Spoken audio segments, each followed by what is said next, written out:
Hello friends, welcome to affairs cloud learn to lead. स्वागत है आपका affairs cloud learn to lead में। मैं हूं आशु और आज हम डिस्कस करेंगे बहुत ही इंपॉर्टेंट करंट अफेयर 8 सितंबर 2021 के। तो good morning to all the students. लेकिन आप यहां पे दो बेस्ट इमेजेस देख रहे हो, तो आज हम बहुत ही इंपॉर्टेंट करंट अफेयर डिस्कस करने वाले हैं, तो वीडियो को बिल्कुल लास्ट तक आपने जरूर देखना है। लेकिन साथ ही साथ आपने हमारी एप्लीकेशन को डाउनलोड कर लेना है, करियर्स क्लाउड को। लिंक जो है वो डिस्क्रिप्शन बॉक्स में मिल जाएगा। उसके बाद अपनी ईमेल आईडी के थ्रू लॉगिन करें और क्रैक करंट अफेयर्स के ऊपर क्लिक करके आप 1 साल या फिर 2 साल की सब्सक्रिप्शन बाय कर सकते हैं। इसका प्राइस दोस्तों बहुत ही कम है, लेकिन हम 90 to 95% तक वो करंट अफेयर आपका कवर कर देंगे जो आपको हर एग्जाम के अंदर मिलेगा। यही खासियत है अफेयर्स क्लाउड की। लेकिन ये करंट अफेयर किस तरह से कवर होगा, आप देख सकते हो यहाँ पे आपको डेली करंट अफेयर मिलेगा। डेली में 3 सेक्शंस मिलेंगे, डिटेल करंट अफेयर का, क्वेश्चन एंड आंसर फॉर्मेट का, और एक होगा क्विज, जो कि आप डेली हमारी एप्लीकेशन के ऊपर अटेम्प्ट करोगे। वीकली में भी आपको 3 सेक्शंस मिलेंगे, detail, question and answer format और क्विज, जो कि आप हर हफ्ते हमारी एप्लीकेशन के ऊपर अटेम्प्ट कर सकते हो। मोस्ट इंपॉर्टेंट सेक्शन है मंथली। 4 तरह की पीडीएफ्स मिलेंगी, डिटेल करंट अफेयर की, क्वेश्चन एंड आंसर फॉर्मेट की, बेस्ट 100 करंट अफेयर वो भी क्वेश्चन एंड आंसर फॉर्मेट में, और पॉकेट पीडीएफ 2 लाइन में 3 लाइन में आपको करंट अफेयर मिल जाएगा, ताकि जल्दी जल्दी में आप करंट अफेयर को रिवाइज कर सको। और साथ ही साथ आपकी परफॉर्मेंस को और बेहतर करने के लिए हम आपको दे रहे हैं 20 टॉपिक वाइज पीडीएफ। मतलब हम अलग अलग टॉपिक्स की एक पीडीएफ आपको प्रोवाइड करेंगे, जिस टॉपिक से रिलेटेड जितनी भी न्यूज़ होंगी वो आपको एक ही पीडीएफ के अंदर मिल जाएगी। तो अगर आप पर्टिकुलर कोई टॉपिक रिवाइज करना चाहते हो तो यहाँ से कर सकते हो। और अगर आप बैंकिंग के स्टूडेंट हैं तो हम आपको 3 तरह की चीज़ें देंगे, डिटेल और क्वेश्चन एंड आंसर फॉर्मेट में करंट अफेयर केवल बैंकिंग एंड इकोनॉमी के, और एक होगा क्विज दोस्तों, वो भी बैंकिंग एंड इकोनॉमी का होगा, लेकिन वो आप मंथली हमारी एप्लीकेशन के ऊपर अटेम्प्ट कर सकते हो। एक आपको मिलेगी एग्जाम पीडीएफ, जिसमें आप जितना भी करंट अफेयर 2021 का जा चुका है वो सारे के सारे आपको एक ही पीडीएफ के अंदर मिल जाएंगे। डिटेल बजट और इकोनॉमिक सर्वे भी मिलेगा, इसमें आपको एक्सपेक्टेड क्वेश्चन आंसर भी बताए जाएंगे जो एग्जामिनर यहाँ से बना सकता है। और अगर आप किसी भी स्टेट एग्जाम की तैयारी कर रहे हैं तो हम आपको स्टेट करंट अफेयर भी दे रहे हैं। मतलब हम आपको जो है वो हर स्टेट और यूनियन टेरिटरी को कवर करके करंट अफेयर जो है वो प्रोवाइड करेंगे। तो ये आपकी स्टेट परफॉर्मेंस को भी इनहेंस कर सकता है। तो ये सारी चीज़ें आपको एक ही सब्सक्रिप्शन में मिलेगी, कोई अलग अलग चार्जेस नहीं आपसे ले रहे, लेकिन आपने हमारी एप्लीकेशन करियर्स क्लाउड को डिस्क्रिप्शन बॉक्स लिंक से डाउनलोड करना है, लॉगिन करना है ईमेल आईडी के थ्रू, और क्रैक करंट अफेयर्स के ऊपर क्लिक करके आप 1 साल या फिर 2 साल की सब्सक्रिप्शन बाय कर सकते हैं। दोनों का प्राइस दोस्तों बहुत ही कम है। एक बार आप मेरे कहने से चेक जरूर करें, लेना ना लेना आपकी चॉइस है, लेकिन अगर बिगनर हो, नए स्टूडेंट हो, नई तैयारी स्टार्ट की आपने, तो आप 2 साल की सब्सक्रिप्शन बाय करियो, आपको फायदा बहुत ज़्यादा होगा। और डिफरेंस भी बहुत ज़्यादा नहीं है 1 साल और 2 साल की सब्सक्रिप्शन के अंदर। और 10% आपको दोनों में डिस्काउंट तो मिलेगा ही मिलेगा, ASH10 कोड यूज़ करोगे। और साथ ही साथ अगर आपकी कोई क्वेरी है या आपकी कोई डिफिकल्टी आप फेस कर रहे हो, तो आप इस ईमेल आईडी और नंबर पे हमें संपर्क भी कर सकते हैं। तो स्टार्ट करते हैं 8 सितंबर 2021 का करंट अफेयर। लेकिन सारे बच्चों से यह रिक्वेस्ट करूंगा कि वो वीडियो को लाइक ज़रूर कर दें, वो वीडियो को शेयर ज़रूर करें और चैनल को सब्सक्राइब ज़रूर करें। यही वो 3 चीज़ें हैं जिससे आप मुझे मोटिवेशन प्रोवाइड कर सकते हैं। और डिस्क्रिप्शन बॉक्स में लिंक गिवन है, टेलीग्राम चैनल को भी ज्वाइन कर लें। तो 2 क्वेश्चन डिस्कस करेंगे मोस्ट इंपॉर्टेंट क्वेश्चन में। पहला है, कौन सी सिटी ऐसी पहली साउथ एशियन सिटी बन चुकी है जिसने क्लाइमेट एक्शन प्लान के ऊपर जो है वो काम करना स्टार्ट कर दिया है। मतलब जो क्लाइमेट का इंपैक्ट हो रहा है अलग अलग चीज़ों के ऊपर, उसको रोका जाए, तो उसके ऊपर जो है वो काम करना स्टार्ट कर दिया है। और वो पहला शहर दोस्तों इंडिया का है मुंबई। और इवन इंडिया का नहीं, पूरे साउथ एशियन कंट्रीज जितनी भी हैं उनमें पहली सिटी जो है वो मुंबई ही है। तो ये आपने याद रखना है। और आपको पता होना चाहिए कि मुंबई का ये प्लान जो है वो किसने बनाया है। आप कह सकते हो इन्वायरमेंट मिनिस्टर होंगे जो मुंबई के, टूरिज्म मिनिस्टर होंगे या प्रोटोकॉल मिनिस्टर होंगे महाराष्ट्र के, वो चीफ मिनिस्टर के बेटे ही हैं, मतलब उद्धव ठाकरे जी के बेटे आदित्य ठाकरे। तो उनकी ये इंप्लीमेंटेशन है कि हम ये क्लाइमेट एक्शन प्लान बनाएंगे। तो मुंबई ऐसा पहला फर्स्ट साउथ एशियन सिटी बन चुका है जो क्लाइमेट एक्शन प्लान के ऊपर काम करेगा। तो इसके अंदर क्लाइमेट एक्शन प्लान के ऊपर फोकस किया जाएगा कि किस तरह से हम ऐसा इंफ्रास्ट्रक्चर बनाएं जिसका इफेक्ट, मतलब जिसके ऊपर क्लाइमेट का इफेक्ट ना हो, कोई भी प्रॉब्लम जो है वो उसके अंदर क्लाइमेट का ना आए, या फिर क्लाइमेट को हम जो है वो बेहतर बनाएं ताकि क्लाइमेट इफेक्ट ही ना आ सके। तो इस तरह की प्लानिंग जो है वो की जाएगी। और आप कह सकते हो BMC जो है वो इस प्लानिंग को करेगा। लेकिन मुंबई ने दिसंबर 2020 में C40 सिटीज़ को जो है वो ज्वाइन किया था। C40 सिटीज़ का दोस्तों जो गठन है वो 2005 में किया गया था। और ये लंदन में किया गया था, जो लंदन के मेयर थे उस टाइम पे उन्होंने इसका गठन किया था। और इसको आप कह सकते हो चलाया कब गया, 2006 में। इसका मेन मकसद यही है कि क्लाइमेट एक्शन हमने जो है वो प्रोवाइड करने हैं। 40 इसलिए कहा गया इसको क्योंकि इसके मेंबर्स कितने हैं, 40, इसलिए इसको 40 कहा गया। और इसका मेन मकसद यही है कि जो पेरिस एग्रीमेंट के अंदर काम पैक्ट साइन हुए हैं उसको इम्प्लीमेंट हम अच्छे से कर सकें, उन टारगेट्स को हम अचीव कर सकें।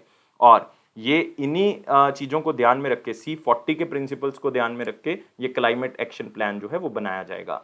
और इसमें Mumbai climate action plan website भी लॉन्च कर दी है, जिसके थ्रू जो है वो ये देखा जा सकता है कि कहाँ पे हम पहुँचे हैं। और साथ ही साथ आपने ये भी याद रखना है कि इसमें जो पूरा का पूरा ये प्लान है, ये बनाने में पूरी सपोर्ट जो है वो कौन प्रोवाइड कर रहा है? World resource institute of India.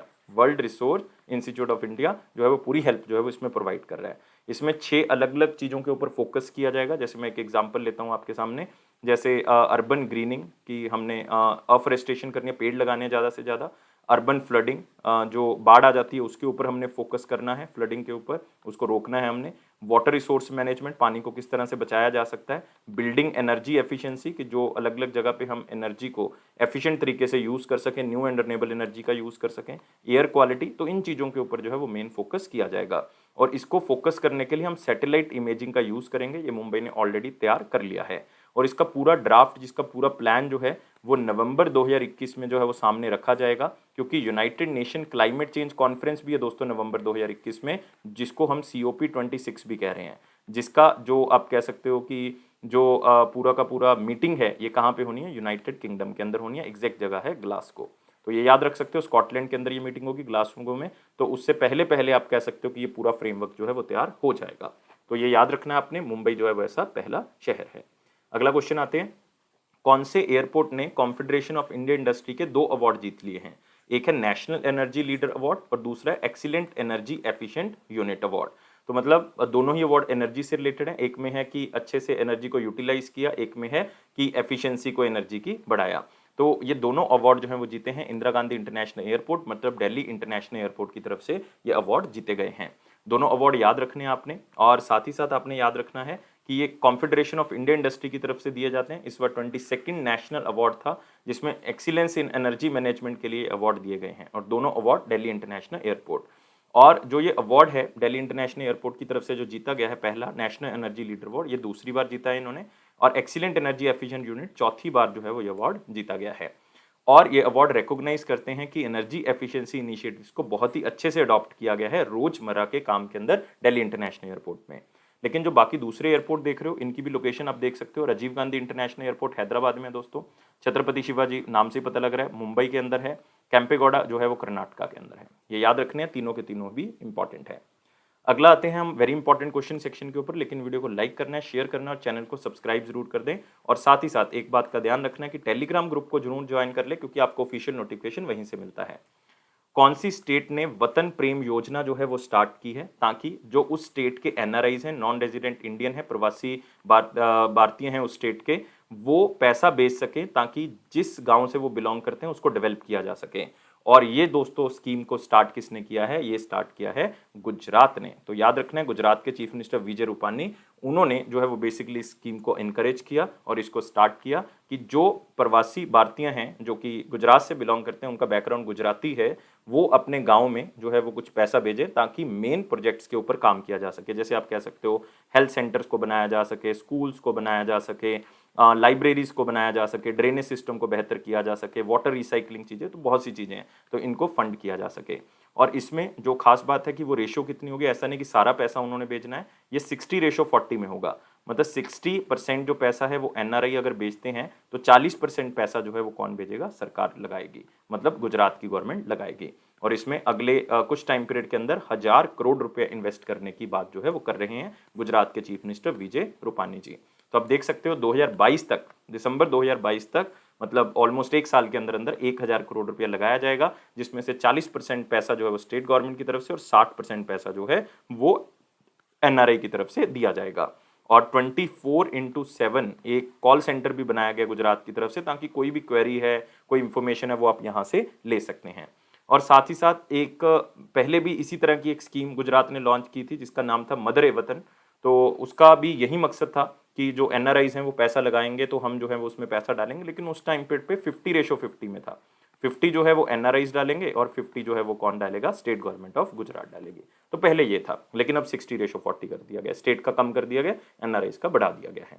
और गुजरात के बारे में याद रखोगे, विजय रूपानी जी चीफ मिनिस्टर हैं, आचार्य देवव्रत जो है वो यहाँ के गवर्नर हैं। लेकिन यहाँ पे आपको मिलेंगे नेशनल पार्क, कौन सा? वंसदा नेशनल पार्क मिल जाएगा दोस्तों। यहीं पे आपको मेरीन नेशनल पार्क मिलेगा, यहीं पे गिर नेशनल पार्क आपको मिल जाएगा, यहीं पे ब्लैक बक नेशनल पार्क मिल जाएगा। Black buck also state animal भी है दोस्तों, किसका? पंजाब का, याद रख सकते हो। अगला क्वेश्चन है, सेंट्रल बैंक कौन सी कंट्री का लॉन्च कर रहा है project Dunbar to test the use of central bank digital currencies. तो प्रोजेक्ट दनबर के अंदर कौन कौन से सेंट्रल बैंक जो है वो आते हैं, ताकि सेंट्रल बैंक जो डिजिटल करेंसीज को लॉन्च करेंगे उसको टेस्ट किया जा सके, और बाद में वो आपस में अगर कोई लेन देन करते हैं तो वो इसी डिजिटल करेंसीज के थ्रू की जा सकती है। तो आजकल सेंट्रल बैंक अगर डिजिटल करेंसीज को यूज करना स्टार्ट करेंगे तो जो आप कह सकते हो कि बीच में इंटरमीडिएटरीज हैं जो ट्रांजेक्शन प्रोवाइड करते हैं, तो वो खत्म हो जाएंगी। तो इसका मतलब उनको ये ट्रांजेक्शन जो वो सस्ती पड़ेगी। तो ये सारा आंसर आएगा, मतलब ऑल ऑफ दीज आएगा। सारी कंट्रीज ये कर रही हैं, ऑस्ट्रेलिया भी कर रहा है, सिंगापुर, मलेशिया और साउथ अफ्रीका, ये चारों जो हैं वो किसके अंदर हैं? प्रोजेक्ट डनबर्ग के अंदर हैं। तो याद रखना है प्रोजेक्ट डनबर्ग, ये ऑस्ट्रेलिया, सिंगापुर, मलेशिया और साउथ अफ्रीका को मिला के ये प्रोजेक्ट जो है वो बनाया गया है।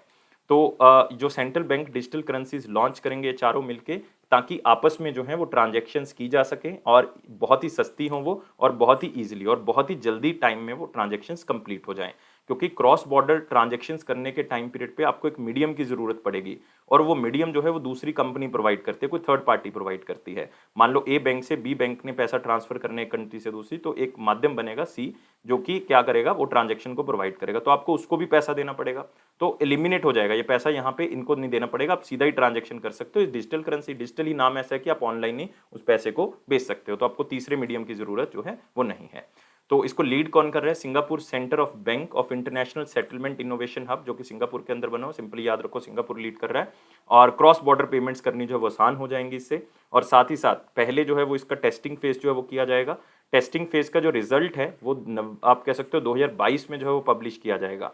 2022 में सिंगापुर का एक फाइनेंशियल टेक्नोलॉजिकल फेस्टिवल है, वहां पे इसको पब्लिश किया जाएगा। लेकिन नवंबर 2021 में जो ये फेस्टिवल होगा उसमें इसका ट्रायल जो है वो स्टार्ट किया जाएगा। तो आप कह सकते हो कि ये स्टार्ट हो चुका है ऑलरेडी, अब धीरे धीरे करके सारे बैंक की जो है वो डिजिटल करेंसी में आ जाएंगे। क्योंकि एक पहले भी जो है ये बैंक फॉर इंटरनेशनल सेटलमेंट एक प्रोजेक्ट जो है वो लॉन्च कर चुका है ऑलरेडी, ये भी है central bank digital currency project. लेकिन ये 4 कंट्रीज और हैं, इसमें चाइना है, इसमें हांगकांग है, इसमें आप कह सकते हो थाईलैंड है, और इसमें यूनाइटेड अरब एमिरेट्स हैं। ये भी चारों कंट्रीज आपस में मिलकर एक central bank digital currency module जो है वो तैयार कर रही हैं, जिसमें आपस में जो है वो सेंट्रल बैंक डिजिटल करेंसीज का लेन देन कर सकें। तो लेकिन प्रोजेक्ट डनबर जो है वो आपने याद रखना है, Australia, Singapore, Malaysia and south Africa. तो बहुत इंपॉर्टेंट। अगले क्वेश्चन के ऊपर आएंगे, कौन सी कंट्री ने लॉन्च किया है हाइपर स्पेक्ट्रल ऑब्जर्वेशन सैटेलाइट, जिसको जियोफैन 502 भी कहा गया है।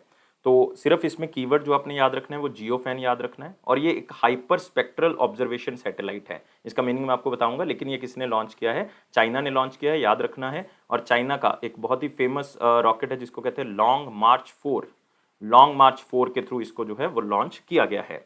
तो जियोफैन 502 का काम क्या होगा कि ये इन्वायरमेंटल एक्टिविटीज़ को देखेगा, जिससे क्या होगा कि हम इन्वायरमेंट को बचाने का काम कर सकते हैं, मतलब चाइना ये काम कर सकता है।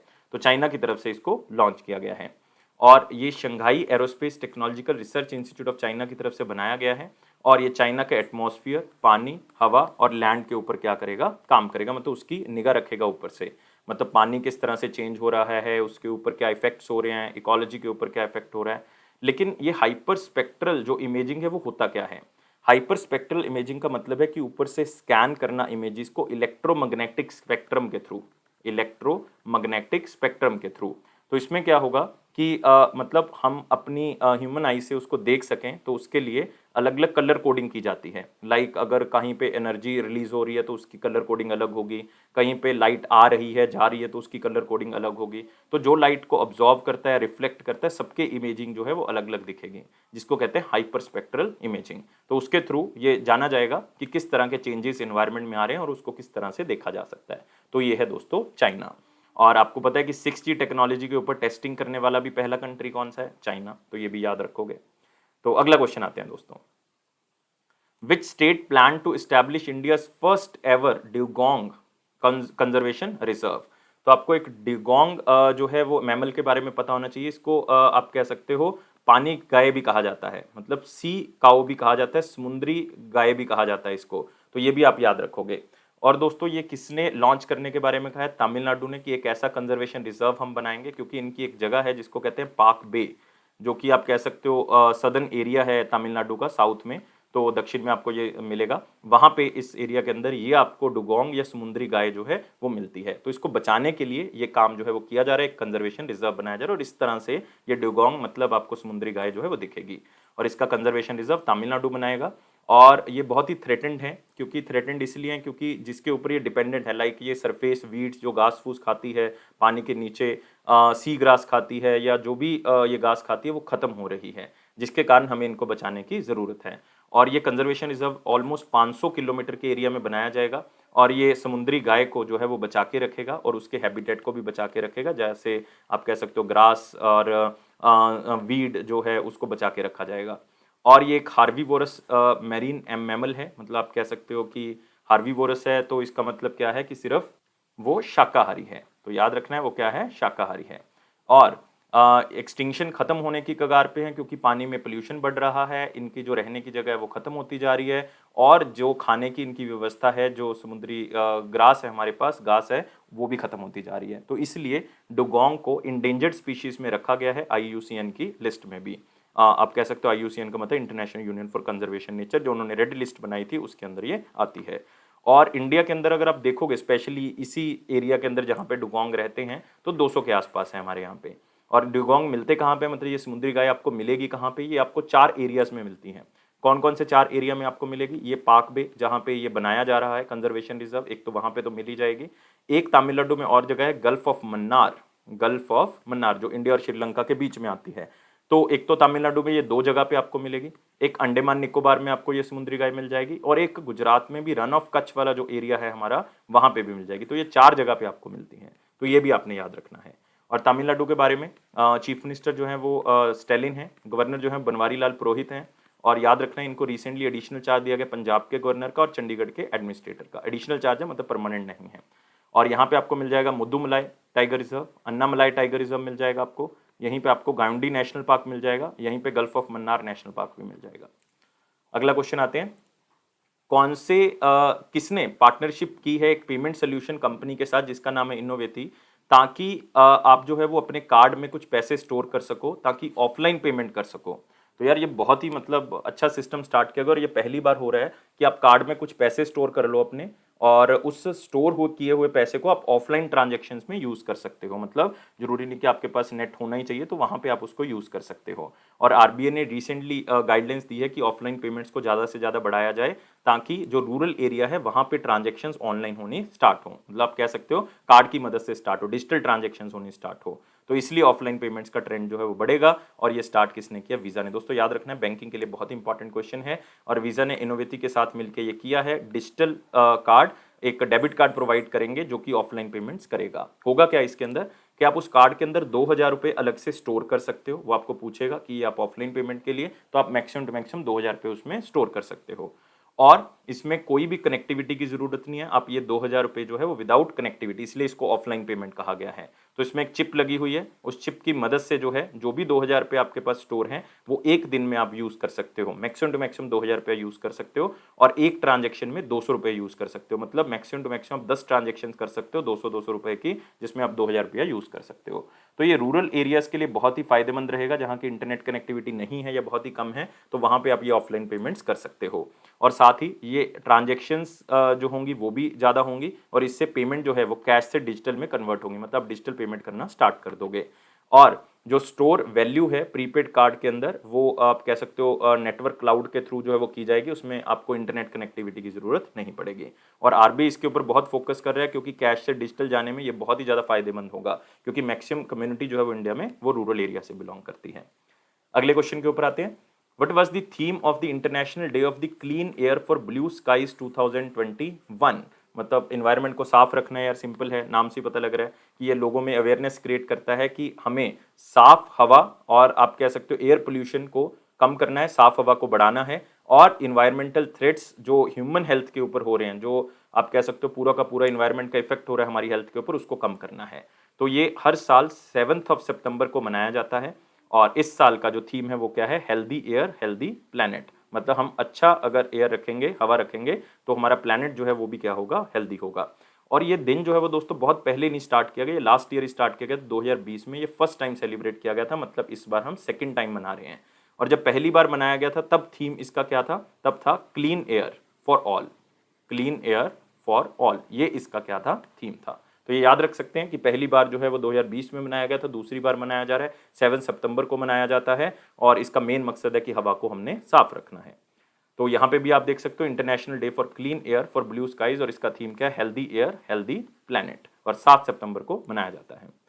अगला क्वेश्चन आता है, कौन से बैंक ने वन कार्ड के साथ मिलके एक mobile based credit card launch किया है जिसका नाम है मोबाइल फर्स्ट। बहुत इंपॉर्टेंट है दोस्तों कि आपके पास फिजिकल क्रेडिट कार्ड नहीं होगा, आप जो है वो आप एप्लीकेशन के ऊपर ही आपको एक क्रेडिट कार्ड जो है यहाँ पे दिख जाएगा, उसके नंबर यहाँ पे दिख जाएंगे, एक्सपायरी डेट दिख जाएगी, सीवीवी दिख जाएगा। तो ये सारी चीज़ें आप वहीं से जो है वो क्या करोगे, ऑपरेट करोगे।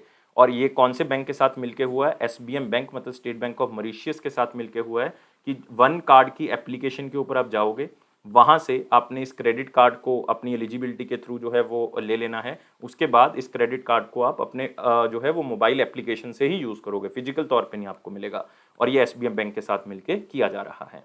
तो SBM bank one card to launch mobile based credit card, मतलब क्रेडिट कार्ड में जो पैसा होगा वो एसबीएम बैंक की तरफ से होगा, लेकिन जो कार्ड की फैसिलिटी है वो आपको वन कार्ड एप्लीकेशन के ऊपर मिलेगा।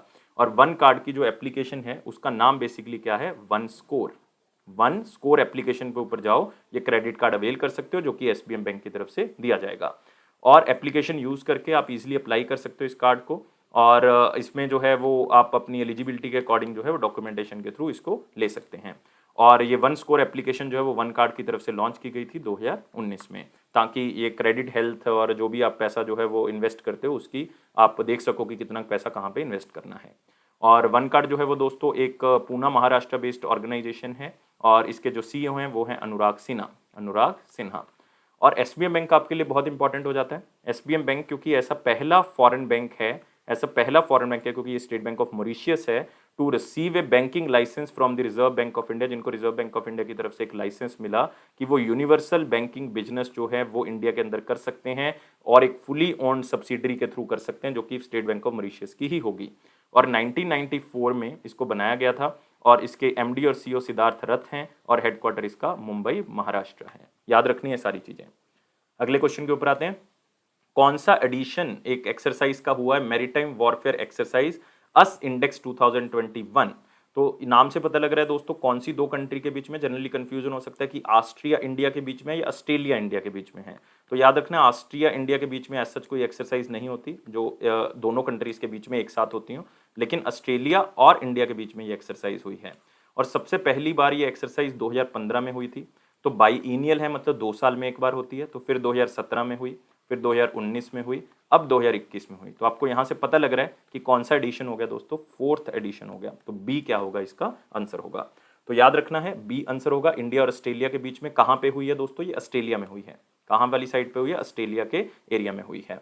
और ये एक्सरसाइज का नाम क्या है, अस इंडेक्स। और इसमें इंडिया की तरफ से 2 शिप्स ने पार्टिसिपेट किया है, कौन सी, एक तो शिवालिक ने और एक जो है वो कदमत ने पार्टिसिपेट किया है इसके अंदर।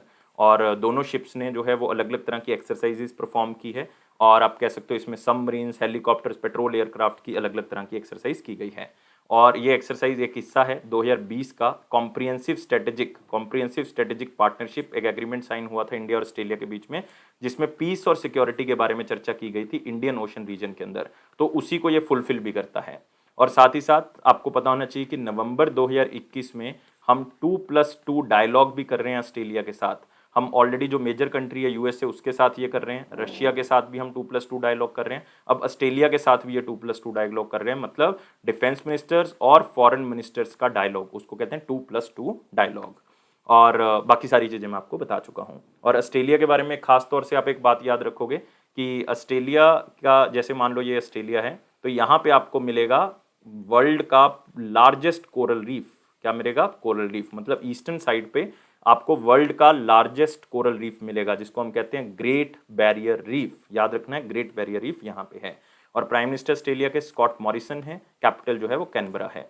और एक एक्सरसाइज और होती है दोस्तों ऑस्ट्रेलिया के साथ, लेकिन वो केवल ऑस्ट्रेलिया के साथ नहीं होती, वो इंडिया, यूएसए, जापान और ऑस्ट्रेलिया के साथ, और उसको कहते हैं Malabar exercise. Malabar India, USA, Japan और ऑस्ट्रेलिया। ऑस्ट्रेलिया तो रिसेंटली 2020 में ऐड किया गया है। फिर जापान को ऐड किया गया था, फिर यूएसए और इंडिया के बीच में ये होती थी। अगले क्वेश्चन के ऊपर आते हैं। बैल पोला फेस्टिवल वाज सेलिब्रेटेड रिसेंटली, ये कौन से पशु से रिलेटेड है? तो बैल से यार आप आइडिया लगा सकते हो कि ये किससे रिलेटेड है, ये बुल से रिलेटेड है, मतलब ये बुल से रिलेटेड है। क्यों रिलेटेड है? क्योंकि ये फेस्टिवल जो है वो किसके द्वारा मनाया जाता है? किसानों के द्वारा जो है वो इसको मनाया जाता है, इसलिए ताकि जो गाय है, बुल है या बफेलो है, उसका हम यूज़ करते हैं एग्रीकल्चर एक्टिविटीज़ में, फार्मिंग एक्टिविटीज़ में। वो डोते हैं चीज़ों को इधर से उधर, या आप कह सकते हो आप जब फसल को काटते हो तब उसका यूज़ किया था, बोने के टाइम पे यूज़ किया था पशु का, तो इसलिए ये बुल से रिलेटेड है।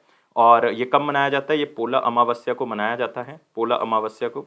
और ये मध्य प्रदेश और छत्तीसगढ़ का बहुत ही फेमस जो है वो एक तरह से फेस्टिवल होता है। और भी बहुत सी स्टेट्स में मनाया जाता है, लेकिन मध्य प्रदेश और छत्तीसगढ़ में खास तौर से इसको मनाया जाता है। और इस बार 6 सितंबर को इसको मनाया गया। हर साल डेट जो है वो अलग होती है, क्यों? क्योंकि ये जो है वो पोला अमावस्या जो है वो अलग अलग टाइम पीरियड पे आती है। क्योंकि ये जो पोला अमावस्या, इसको पिथोरी अमावस्या भी कह देते हैं, क्योंकि ये अमावस्या श्रवण मंथ में आती है। तो श्रवण मंथ जो है वो वेरी करता है हर साल। जैसे लास्ट ईयर ये सेलिब्रेट किया गया था 18 अगस्त को 2020 में। इस बार जो है वो आप कह रहे हो 6 सितंबर को सेलिब्रेट किया जा रहा है। तो जनरली ये अगस्त के लास्ट में या सितंबर के स्टार्टिंग वाले टाइम पीरियड पे जो है वो आता है। तो सिर्फ इतना याद रखना है कि जो अमावस्या आती है श्रवण मंथ में, वहाँ पे इसको सेलिब्रेट किया जाता है। और ये मेन तो मध्य प्रदेश और छत्तीसगढ़ में मनाया जाता है, लेकिन अदरवाइज ये महाराष्ट्र है, आप कह सकते हो तेलंगाना है, कर्नाटका है, उसमें भी मनाया जाता है। तो याद रखना है, बैल पोला, बैल मतलब आप कह सकते हो बुल, तो उसके तौर पे इसको मनाया जाता है। और 6 सितंबर को मनाया गया, स्पेशली याद रखेंगे मध्य प्रदेश और छत्तीसगढ़ के स्टूडेंट। कौन से बैंक ने एमओयू साइन किया है नेशनल स्मॉल इंडस्ट्रीज कॉर्पोरेशन के साथ, ताकि वो पैसा प्रोवाइड करेंगे micro small and medium enterprises को?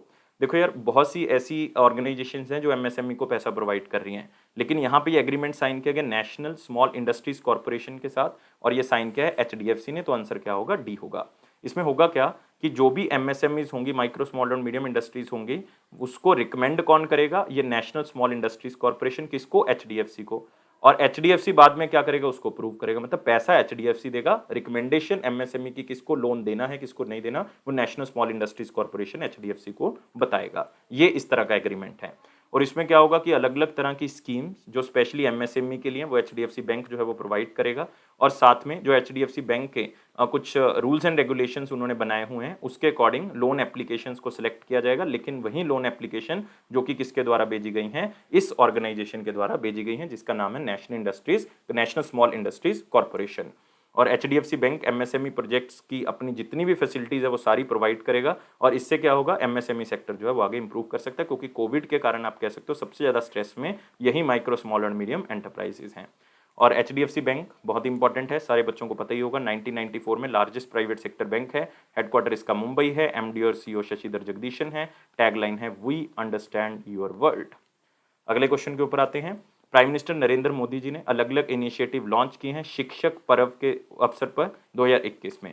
तो शिक्षक पर्व आपको पता होना चाहिए कि ये 5 सितंबर से लेके जो है वो 17 सितंबर तक मनाया जाएगा। 5 सितंबर से लेके 17 सितंबर तक इस शिक्षक पर्व को मनाया जाएगा। तो आप देख सकते हो 5 सितंबर टीचर डे स्टार्ट होता है, और 17 सितंबर मतलब ये ऑलमोस्ट 2 हफ्ते तक मनाया जाएगा। और ये नेशनल एजुकेशन पॉलिसी को अलग अलग टीचर्स ने, अलग अलग आप कह सकते हो ऑर्गेनाइजेशंस ने बनाने में हेल्प किया, तो उसको सम्मानित करता है। और इसका पूरा थीम जो है वो क्या है? Quality and sustainable school. अच्छे स्कूल और अच्छी क्वालिटी के स्कूल जो है वो होने चाहिए, और उसको हमने बचा के रखना है। Learning from school in India. और अलग अलग तरह के इनिशिएटिव जो है वो उन्होंने लॉन्च किए हैं प्राइम मिनिस्टर नरेंद्र मोदी जी ने। और सबसे पहला था एक डिक्शनरी लॉन्च किया जिसका नाम है इंडियन साइन लैंग्वेज डिक्शनरी। और ये पता लग रहा है कि जिनकी आंखों की रोशनी कम है, जैसे जिनको नहीं दिखाई देता, तो उनके लिए ये डिक्शनरी को लॉन्च किया गया है। Indian sign language research and training centre ने इसको लॉन्च किया है। और 10,000 वर्ड्स की ये जो है वो डिक्शनरी है। 10,000 वर्ड्स हैं इसमें, और इसमें ऑडियो और टेक्स्ट एम्बेडेड वीडियो है, ताकि अच्छे से बच्चे, जब वो लोग जिनको आप कह सकते हो कम आप कह सकते हो कि दिखता है या सुनता है, तो वो यहाँ पे क्या कर सकते हैं? इसको यूज़ कर सकते हैं। नेक्स्ट है विद्यांजलि 2.0। ये भी एक बहुत अच्छा प्लेटफॉर्म है ताकि स्कूल्स की डेवलपमेंट हो सके। जो लोग स्कूल एजुकेशन में या स्कूल को डेवलप करना चाहते हैं किसी भी तरह से, वो वॉलंटरी अगर हेल्प करना चाहते हैं, वो पैसा देना चाहते हैं, या जो कॉर्पोरेट सोशल रिस्पॉन्सिबिलिटी के तहत ऑर्गेनाइजेशन हेल्प करना चाहते हैं, विद्यांजलि 2.0 के थ्रू कर सकते हैं। नेक्स्ट है निष्ठा 3.0 फॉर निपुण भारत। इसमें क्या है, निष्ठा का मतलब है national initiative for school heads and teacher holistic advancement, कि जो स्कूल के हेड्स हैं और टीचर्स हैं उनको ट्रेनिंग प्रोवाइड की जाएगी ऑनलाइन, जिसके थ्रू जो है वो उनको हम बेहतर बनाएंगे, उनकी और कैपेसिटी बिल्डिंग का काम करेंगे। ये है निष्ठा प्रोग्राम। ये किसने लॉन्च किया हुआ है? ये एनसीईआरटी ने दोस्तों क्या किया था, लॉन्च किया था। और इसमें 3 माध्यम है, जैसे ये 3.0 है तो पहले 1.0 लॉन्च किया गया था, ये एलिमेंट्री एजुकेशन के लिए था, लेकिन इसका मतलब है फर्स्ट कक्षा से लेके, पहली क्लास से लेके 8th क्लास तक के बच्चों के लिए लॉन्च किया गया था, मतलब उनके टीचर्स के लिए लॉन्च किया गया था। फिर है 2.0, ये सेकेंडरी लेवल के लिए, मतलब 9th क्लास से लेके 12th क्लास के हेड और टीचर्स के लिए इसको लॉन्च किया गया। अब है 3.0। 3.0 का मेन मकसद क्या है? निपुण भारत, मतलब ये अर्ली चाइल्डहुड केयर से लेके ये क्लास 5th तक को क्या करेगा, कवर करेगा, और निपुण भारत जो है वो बनाना है। नेक्स्ट है टॉकिंग बुक्स, ये भी बहुत अच्छा इनिशिएटिव, जो जिनको नहीं दिखाई देता उनके लिए ऑडियो बुक्स जो हैं वो क्या की गई हैं, लॉन्च की गई हैं, तो ताकि उनको जो है वो क्या किया जा सके, सुन के जो है वो उस चीज़ों को समझ सकें। और school quality assessment and assurance framework, और इसको कहा गया scoff for the of CBSE, CBSE ने इसको लॉन्च किया है। इसका मतलब है कि जो नई चीज़ें स्कूल के अंदर हैं उसको और इम्प्रूव किया जा सके, जैसे करिकुलम नहीं है, कोई असेसमेंट बेस्ड कुछ बनाना है, इंफ्रास्ट्रक्चर में कमी है, तो उसको हम क्या कर सकते हैं, ठीक कर सकते हैं।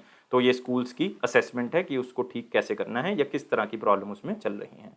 तो ये सारे इनिशिएटिव मोदी जी ने लॉन्च किए हैं, और मोदी जी ने स्पेशली जो हमारे ओलंपियन हैं, पैरा ओलंपियन हैं, उनको कहा है कि आप कम से कम 75 स्कूल्स में विजिट करो आज़ादी का अमृत महोत्सव मनाने के लिए, और जब इन स्कूल्स में विजिट करोगे तो वहाँ पे बच्चों को इनकरेज करो कि वो स्पोर्ट्स एक्टिविटीज़ को क्या करें, आगे परस्यू करें, मतलब उसको आगे फ्यूचर में एज ए प्रोफेशन बनाएं, ताकि उनका ध्यान जो है वो गलत चीज़ों से हट के पढ़ाई की तरफ और स्पोर्ट्स की तरफ लग सके। और ये मिनिस्ट्री ऑफ एजुकेशन का इनिशिएटिव है। मिनिस्ट्री ऑफ एजुकेशन मतलब धर्मेंद्र प्रधान जी की बात कर रहा हूँ, और वो राज्यसभा के मेंबर है कहाँ से, मध्य प्रदेश से। और यहाँ पे थोड़ा सा हंसता हुआ चेहरा आप मोदी जी का देख रहे हो, क्योंकि जो देश के हालात हैं तो उसमें हंसना जो है वो बहुत मुश्किल है। तो आगे आते हैं दोस्तों अगले क्वेश्चन के ऊपर, जो है इंपॉर्टेंट सेक्शन के अंदर, लेकिन वीडियो को लाइक, शेयर और चैनल को सब्सक्राइब जरूर करोगे, और टेलीग्राम ग्रुप को ज्वाइन कर लें डिस्क्रिप्शन बॉक्स में। मैं उम्मीद करता हूं जितने भी बच्चे इस वीडियो को देख रहे हैं वो जरूर लाइक और शेयर जरूर करेंगे। नेक्स्ट है, कौन से बैंक ने फिजडम कंपनी के साथ एक टाई अप किया, जो कि एक फाइनेंशियल टेक्नोलॉजिकल कंपनी है, ताकि wealth management products like mutual fund जो है वो प्रोवाइड कर सकें। और ये बैंक है हमारे पास यूनाइटेड कमर्शियल बैंक, मतलब आप कह सकते हो कि सी जो है वो इसका आंसर होगा। तो यूनाइटेड कमर्शियल बैंक ने फिजडम के साथ, जो कि एक फाइनेंशियल सेक्टर कंपनी है जो कि फंड मैनेजमेंट का काम करती है, तो वेल्थ मैनेजमेंट सर्विसेज जो है वो अपने कस्टमर को प्रोवाइड करेंगी। कौन से बैंक के थ्रू? यूनाइटेड कमर्शियल बैंक के थ्रू। मतलब जो सर्विसेज हैं वो फिजडम की तरफ से प्रोवाइड की जाएंगी, लेकिन कौन से प्लेटफॉर्म के कौन से कस्टमर्स को? यूको बैंक के कस्टमर्स को। तो ये वेल्थ मैनेजमेंट सोल्यूशन दिए जाएंगे। मतलब यूको बैंक के जो कस्टमर हैं अब वो इन्वेस्टमेंट कर सकते हैं म्यूचुअल फंड के अंदर एक एम बैंकिंग प्लस एप्लीकेशन के थ्रू। ये एप्लीकेशन दोस्तों किसकी है? ये यूको बैंक की मोबाइल एप्लीकेशन है। और ये partnership high quality wealth management services mutual fund schemes provide करेगा यूको बैंक के कस्टमर्स को। मतलब अब वो बैंकिंग के साथ साथ जो है वो म्यूचुअल फंड में भी इन्वेस्ट कर सकते हैं। तो कौन सी एप्लीकेशन के through? M banking plus application के थ्रू। यूको बैंक के बारे में याद रख सकते हो, यूको बैंक के अतुल कुमार गोयल, अतुल कुमार गोयल। और अतुल कुमार गोयल जी के बारे में एक बात याद रखियो कि रिसेंटली सेंट्रल गवर्नमेंट का टाइम पीरियड 2 साल बढ़ा दिया है, तो अतुल कुमार गोयल। और टैगलाइन क्या है? Honour your trust, honour your trust, ये इसका टैगलाइन है। 1943 में इसको बनाया गया था। इसका हेडक्वार्टर कहाँ पे है? वेस्ट बंगाल। अगले क्वेश्चन के ऊपर आते हैं, कौन सी स्टेट ने एमओयू साइन किया है Indian renewable energy development agency के साथ, ताकि रिन्यूएबल एनर्जी प्रोजेक्ट्स को बेहतर किया जा सके स्टेट के अंदर? तो सिंपल है यार कि इस स्टेट गवर्नमेंट को हेल्प करेगी ये Indian renewable energy development agency, ताकि रिन्यूएबल एनर्जी को बेहतर किया जा सके, गाइडेंस प्रोवाइड करेगी, टेक्निकल एक्सपर्टीज प्रोवाइड करेगी। और ये स्टेट गवर्नमेंट फिर से कौन सी? आज तमिलनाडु। हम तमिलनाडु का दूसरी बार जो है वो आज क्या कर रहे हैं? जिक्र कर रहे हैं। तो पहली बार हमने जिक्र किया था कि हमने एक समुद्री गाय के लिए नेशनल कंजर्वेटिव बनाया था, वो कहाँ पे बनेगा? तमिलनाडु के अंदर बनेगा। अब दोबारा से डिस्कस कर रहे हैं कि जो Tamil Nadu generation and distribution corporation है वो इस ऑर्गेनाइजेशन के साथ टाई अप करके रिन्यूएबल एनर्जी प्रोजेक्ट्स बनाएगी। तमिलनाडु का टारगेट है कि अगले 10 साल के अंदर 25,000 मेगावाट हम न्यू एनर्जी कैपेसिटी जो पैदा कर सकें, जिसकी लागत जो है वो ऑलमोस्ट 1,32,500 करोड़ रुपए आएगी। लेकिन इस 25,000 के अंदर जो 20,000 होगा वो मेगावाट जो कहाँ से आएगा? सिर्फ सोलर से आएगा। इसमें 3,000 मेगावाट जो है वो सिर्फ कहाँ से आएगा? हाइड्रो प्रोजेक्ट से आएगा, हाइड्रो एनर्जी होगी। और जो 2,000 मेगावाट होगा वो केवल कहाँ से आएगा? गैस बेस्ड पावर प्लांट से आएगा। तो इसकी ये डिस्ट्रीब्यूशन है। और जो IREDA है, इंडियन रिन्यूएबल एनर्जी डेवलपमेंट, ये हमारी एक मिनी रत्ना कंपनी है जो ministry of new and renewable energy के अंडर आएगी। और तमिलनाडु के अंदर हम ऑलरेडी डिस्कस कर चुके हैं। नेक्स्ट मूडीज, जो कि यूनाइटेड स्टेट्स बेस्ड एक आप कह सकते हो रिसर्च ऑर्गेनाइजेशन भी और साथ में क्रेडिट रेटिंग एजेंसी भी है। तो उन्होंने जीडीपी फोरकास्ट किया है इंडिया के कैलेंडर ईयर 2021 का 9.6%। तो उन्होंने कहा है कि 9.6, पहले भी उन्होंने 9.6 ही कहा था। उन्होंने रिसेंटली एक अगस्त में एक रिपोर्ट दी है जिसको कहा गया ग्लोबल मैक्रो आउटलुक। तो याद रख सकते हो, ग्लोबल मैक्रो आउटलुक रिपोर्ट। ये भी पूछा जा सकता है किसकी तरफ से दी गई है, आउटलुक रिपोर्ट 2021-22। तो ये रिपोर्ट मूडी ने दी है और मूडी ने कहा है कि 9.6% रहेगा, क्योंकि जिस तरह से कोविड-19 रिस्ट्रिक्शन हट रही है इंडिया के अंदर, तो इंडियन इकोनॉमी एक्टिविटीज जो है वो बढ़ती जा रही हैं, जिसके कारण ग्रोथ जो है वो इतनी हो सकती है। लेकिन कैलेंडर ईयर 2022 के लिए उन्होंने कहा कि ये 7% रहेगी, ये भी मूडीज ने कहा है। तो 22 की भी याद रखना है और 21 की भी याद रखना है जो मूडीज के द्वारा कही गई है। अब आते हैं इंपॉर्टेंट क्वेश्चंस के ऊपर। पहला है एमिकस इंश्योरेंस ब्रोकिंग जो है वो किसके अंदर मर्ज हो जाएगी, फर्स्ट पॉलिसी इंश्योरेंस ब्रोकर के अंदर मर्ज हो जाएगी। एक सिंपल क्वेश्चन है, सिर्फ पढ़ लें इस लाइन को और कुछ नहीं है। और इसमें क्या होगा, जो first policy insurance broker company है उसका जो मार्केट एसेसिबिलिटी है वो बढ़ जाएगा, उनकी पोजीशन और स्ट्रांग होगी। नेक्स्ट है एक institution, Indian council of agriculture research का, जिसको कहा जाता है NBAGR। इसका मतलब है national bureau of animal genetic resources, जो कि कहाँ पे है, इसीलिए मैं ये क्वेश्चन कवर कर रहा हूँ ताकि आपको पता लग जाए। करनाल के अंदर है, करनाल मतलब हरियाणा की बात कर रहा हूँ। तो उन्होंने एक मंड बफेलो, मतलब मांड बफेलो भी कह सकते हो, मंड बफेलो, उसको 90th unique breed found in India वो कह दिया। और वो कहाँ पे मिलती है, ओडिशा के अंदर। ये पूछा जा सकता है कि मंड बफेलो जो है वो कहाँ पे मिलती है, ये ओडिशा के अंदर। और ये याद रखना है कि अलग अलग तरह की भैंसों की जो नस्ल होगी उसको कौन देखता है, ये देखता है national bureau of animal genetic resources, जो कि करनाल हरियाणा में स्थित है। और रिसेंटली एक और थी दारवाद भैंस, दारवाद बफेलो, जो कि कर्नाटका में मिली, उसको भी जो है वो एक यूनिक ब्रीड बफेलो कहा गया है। नेक्स्ट, बैंक ऑफ इंडिया और MS फाइनेंशियल सर्विस एक को लेंडिंग एग्रीमेंट साइन कर रहे हैं ताकि MSMEs को लोन मिल सके। तो को लेंडिंग का मतलब होता है कि बैंक जो है वो मैक्सिमम टू मैक्सिमम 80% पैसा दे सकता है, और जो नॉन बैंकिंग फाइनेंशियल कंपनी है टू मिनिमम 20% देगी। तो मतलब ये को लेंडिंग एग्रीमेंट है कि कुछ पैसा फाइनेंशियल सर्विस, कुछ जो है वो बैंक देगा। लेकिन ये गाइडलाइन 80 और 20 वाली किसने दी हुई है, RBI ने दी हुई है। लेकिन बैंक ऑफ इंडिया इंपॉर्टेंट है। क्यों इंपॉर्टेंट है दोस्तों बैंक ऑफ इंडिया, क्योंकि बैंक ऑफ इंडिया को स्टैब्लिश किया गया था 7 सितंबर 1906। तो कल 7 सितंबर थी, तो 116th foundation day bank of India का सेलिब्रेट किया गया। याद रखना है 116th फाउंडेशन डे। और आपने एक बात और याद रखनी है, बैंक ऑफ इंडिया के जो हेड हैं वो कौन है, वो हैं हमारे पास, नाम याद रखोगे, अतानु कुमार दास या अतनु कुमार दास। और इसका हेडक्वार्टर कहाँ पे है, मुंबई में है दोस्तों। और इसकी टैगलाइन क्या है, रिलेशनशिप बियॉन्ड बैंकिंग। नेक्स्ट, पुरुषोत्तम रूपाला जी ने एक मीटिंग को चेयर किया है जिसके अंदर जितने भी स्टेट के एनिमल हस्बेंड्री या वेटनरी मिनिस्टर हैं सबके साथ वो मीटिंग की गई है।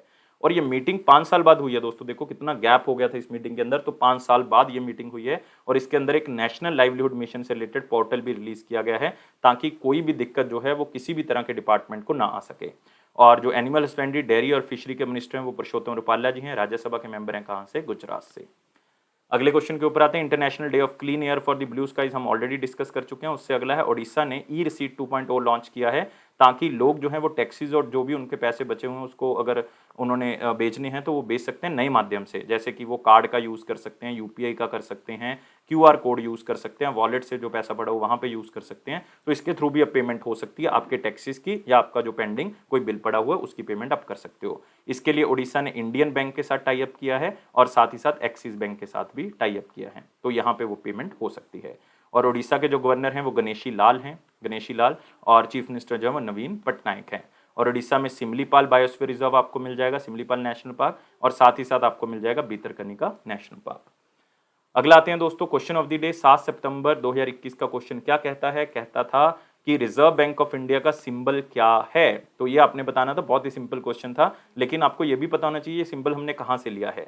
तो सिंबल तो है कि एक टाइगर होगा, एक चीता होगा, और साथ में पाम ट्री लगा हुआ, आपने काफी बार देखा होगा, तो ये तो इसका सिंबल है।